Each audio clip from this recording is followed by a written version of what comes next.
დიდმარხვის მეოთხე კვირიაკეს წმინდა მართლმადიდებელი ეკლესია პატივს მიაგებს განსაკუთრებულად ეს მსახურებაშიდაც არის გათვალისწინებული ღირს მამას მე-7 საუკუნეში მოღვაწე იოანეს რომელიც სინას მთაზე მოღვაწეობდა მას ასევე მეორე იოანე რომელიც რაიტის მონასტრის წინამძღვარი იყო თხოვა რომ დაეწერა წიგნი რომლითაც იხემძღვანელებდნენ მონაზვნები და მართლაც წმინდა იოანეს სინელმა დაწერა წიგნი რომელსაც უწოდა კიბე წიგნი რომელიც თავიდან იყო განკუთვნილი მონაზვნებისთვის ასევე შესაძლებელია ერის ადამიანებმა წაიკითხონ და მიზეზი ამისა მდგომარეობს შემდეგში თითეული ჩვენთაგანი ერში მცხოვრები თუ მონასტერში ყოფი ადამიანები ვართ ობიექტი რომლებიც ვართ ეშმაკის ყველაზე დიდი მტრები ანუ ადამიანი არის არსება რომელიც განსაკუთრებით ზურს ბოროტს და მას განსაკუთრებული სიმძაფრით ებრძვის თქვენ იცით რომ არსებობს ცხოვრების წარმართის სხვადასხვა გზები და ერთია ერში ცხოვრება მეორე კიდე შესაძლებელია ადამიანმა მონასტური ცხოვრება ირჩიოს ჩვენ იცით რომ მონასტრული ცხოვრება არის განსაკუთრებული 8 წელი ეს არის საშუალება რომლითაც ადამიანები უფრო მეტად უახლოვდებიან ღმერთს მაგრამ მონაზვნური ცხოვრების აღჭევა არის ჩვენზე დამოკიდებული მაგრამ ძალიან ძნელია იმიტომ წმინდა მამათა შრომების საკითხის შემდეგ თუ ახლა მონაზვნური ცხოვრების გამოცდილებიდან გამომდინარე ჩვენ ვიცით რომ მონაზვნობა ძალიან რთულია მაგრამ შესაძლებელია თუ ადამიანს ამისი სურვილია მაგრამ ეს ყველას არ შეუძლია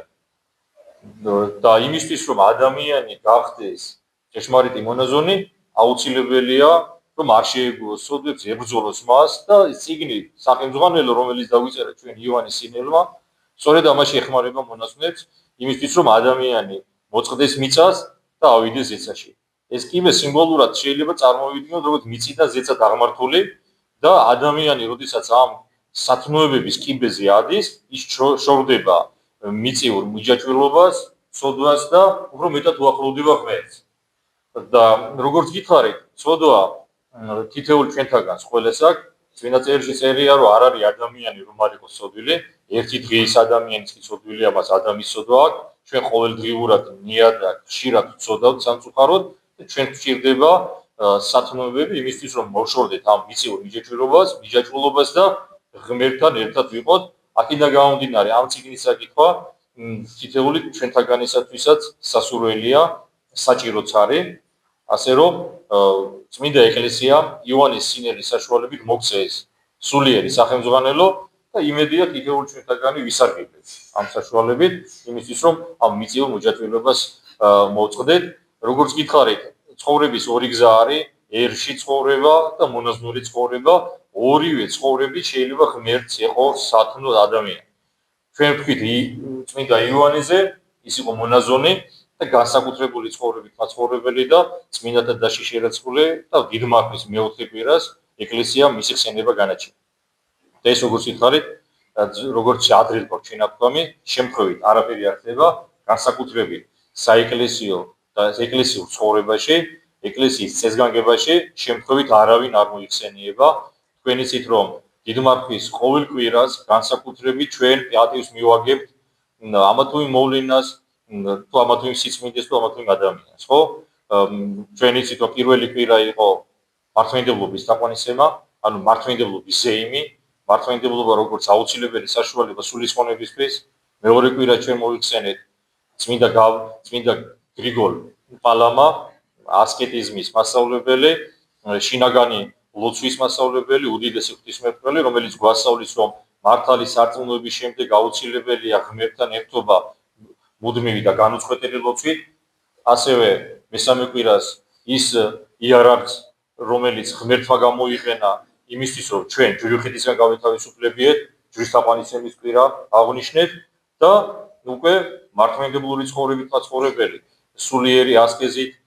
მაცხოვრებელი და ჯვრის თაყვანისცემელი უდიდესი წმინდანის ხსენება არის იოანე კლემაკსის აღწერილის დღეს რომლის მეოხებით და შემწეობით ღმერთმა მოგცეთ ჩვენ ძალა ქრისტიანული ცხოვრებისა. ასევე დღეს ერთი გამორჩეული წმინდანის ხსენება არის, რომელიც არ იყო მონაზონი,